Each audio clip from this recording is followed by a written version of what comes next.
Well, it's absolutely glorious out here in the Sussex countryside on my bicycle, as you can see there, a bit of belly as well.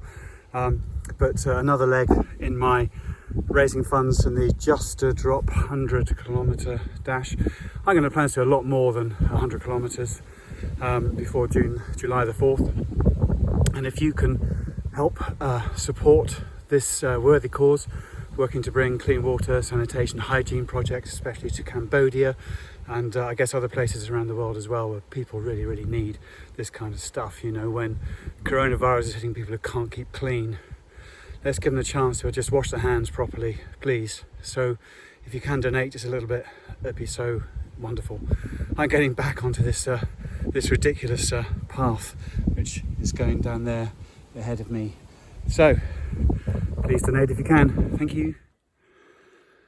There are some things about cycling that I'm rapidly discovering. The first is that you can discover some absolutely brilliant places. I've lived in this area now for 15 years, and in the last month I've seen more places around where we live probably than the whole time that I've actually lived here.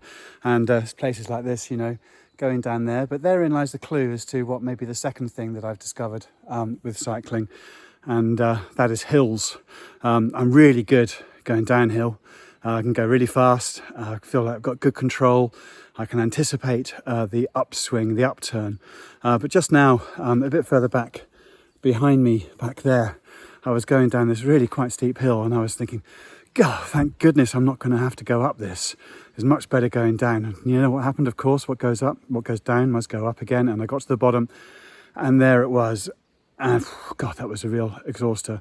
And then here, as you can see, when I swing around to there, there is actually a sign which is telling me there's a 15% slope up ahead.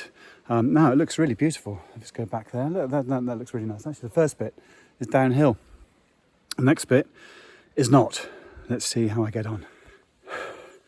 I'll tell you how I get on. No, not very well. I mean, you see it down there, you probably can't see the slope. And it still continues up there. I'm only about 2/3 the way up. I don't know how much more it's got to go. But I had to get off the bike. I guess I set myself a target. I will cycle up this bloody hill one day. And the worst thing about it is, I came past a house and it had the name outside, Mock Beggars. And I thought, well, that's not a bad name for a house. And quite like that, and I wonder what the history was behind it. And I carried on, not so merrily, puffing and still trying to cycle instead of walking by that stage. And I've got up here now, and the hill still carries on and on and on and on. But actually, I should have turned off at Mock Beggars and it would have been downhill. Preparation, dear boys, preparation is everything.